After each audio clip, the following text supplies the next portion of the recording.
Hello guys, welcome to my YouTube channel.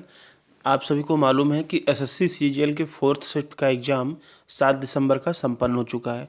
तो उसमें GK GS और करंट अफेयर से रिलेटेड जो भी प्रश्न पूछे गए थे, आइए उनकी एक बार हम चर्चा कर लेते हैं और नेक्स्ट शिफ्ट के लिए एक्सपेक्टेड क्वेश्चन क्या हो सकते हैं उनकी भी चर्चा करेंगे।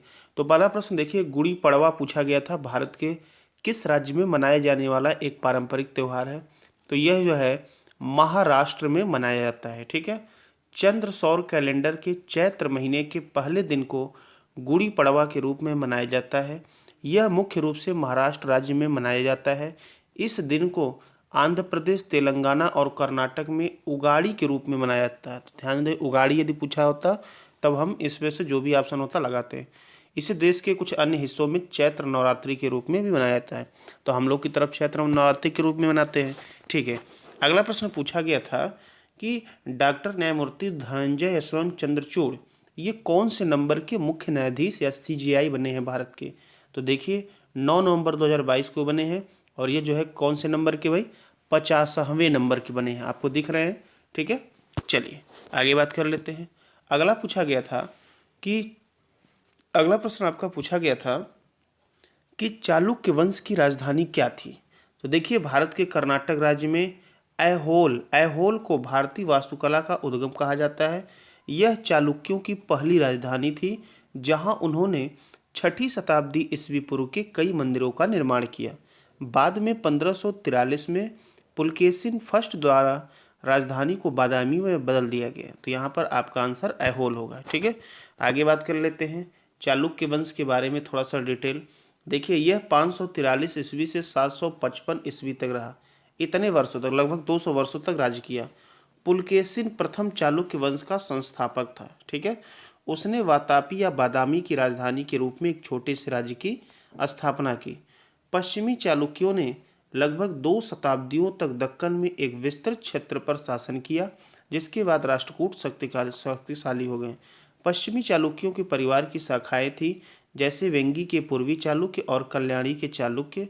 ठीक है, कीर्तिवर्मन द्वितीय चालुक्य शासकों में अंतिम शासक था। उन्हें राष्ट्रकूट वंश के संस्थापक दंतिदुर्ग ने पराजित किया। क्लियर है, चलिए आगे देख लेते हैं। अगला पूछा गया था कि इस बार T20 वर्ल्ड कप पुरुष जो है किसने फाइनल जीता। तो देखिए T20 विश्व कप 2022 के फाइनल में अपनी जगह बनाकर इंग्लैंड ने तीसरी बार विश्व कप के फाइनल में पहुंचा है। और इंग्लैंड ने क्या किया, सेमीफाइनल में भारत को हराया है। और यहाँ पर इंग्लैंड जो है फाइनल में पाकिस्तान को हरा दिया है। किसको हराया भाई, पाकिस्तान। ठीक है, तो यहाँ पर दिया गया है। तो आप इस बार जो है T20 पुरुष वर्ल्ड कप का फाइनल जीता इंग्लैंड, पाकिस्तान को हराकर। अगले प्रश्न में पूछा गया था कि उस्ताद बिस्मिल्लाह खां युवा पुरस्कार कब शुरू किया गया था। शुरू तो 2006 में हुआ था, लेकिन यह संगीत नाटक अकादमी द्वारा दिया जाने वाला एक पुरस्कार है। यह 40 वर्ष से कम आयु के उत्कृष्ट कलाकारों को दिया जाता है। क्लियर है, अगले प्रश्न की बात कर लेते हैं।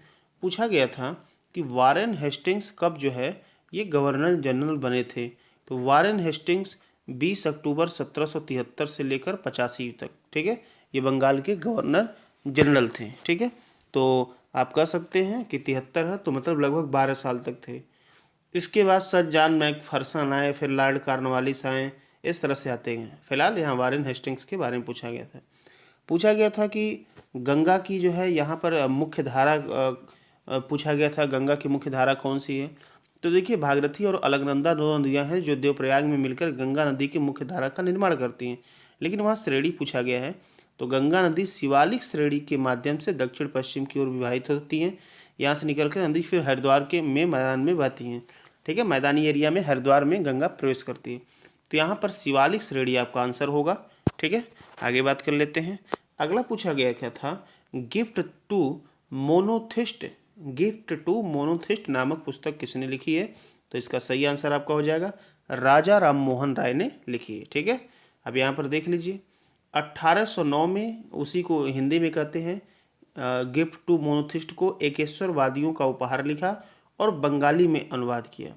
राजा राम मोहन राय भारत के एक महान समाज सुधारक थे जो एक ईश्वर में विश्वास करते थे और इस बात का प्रमाण भी देते थे कि प्राचीन हिंदू ग्रंथ एकेश्वरवाद का समर्थन करते हैं।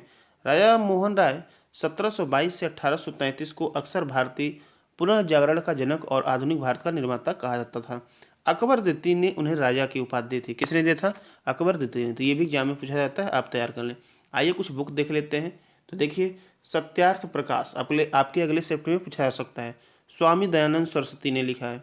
भारत में गरीबी और गैर ब्रिटिश शासन, दादा भाई नौरोजी और गुलामगिरी, ज्योतिबा फूले। गुलामगिरी एक बार पूछा भी जा चुका है शुरुआत में एग्जाम में। आगे देख लीजिए। अगला पूछा गया था कि सागर परिक्रमा की शुरुआत कहाँ से हुई। तो हम चर्चा कर लेते हैं पहले। मत्स्य पालन, पशुपालन और डेयरी मंत्रालय तटीय मछुआरों की समस्याओं को जानने के लिए सागर परिक्रमा का उद्घाटन किया गया है। और आप बात कर लें सागर परिक्रमा की, तो देखिए, सागर परिक्रमा का पहला चरण मांडवी से 5 मार्च 2022 को शुरू हुआ है और 6 मार्च 2022 को पोरबंदर में समाप्त होगा। तो ये आंसर आपका मांडवी हो जाएगा कि सागर परिक्रमा कहाँ से शुरू हुई। ठीक है, चलिए अगला प्रश्न बात कर लेते हैं। पूछा गया था पारिस्थितिकी तंत्र के समुच्चय को क्या कहा जाता है। तो इसको बायोम या जीवोम कुछ भी कह सकते हैं। ठीक है, चलिए आगे बात कर लेते हैं। अगला पूछा गया था ICAR का मुख्यालय कहाँ है। ठीक है, इंडियन काउंसिल एग्रीकल्चर रिसर्च, भारतीय कृषि अनुसंधान परिषद का मुख्यालय ये नई दिल्ली में है। कहाँ पर? अभी नई दिल्ली में, आपको ये दिख रहा है। ठीक है, यह भारत सरकार और राष्ट्रीय राजधानी क्षेत्र दिल्ली सरकार के केंद्र के रूप में कार्य करती है। नई दिल्ली महानगर के भीतर है और यह दिल्ली संघराज्य क्षेत्र के 11 जिलों में से एक है। 1911 तक राजधानी कलकत्ता थी। हाँ ठीक है, उसके बाद नई दिल्ली बनाई गई।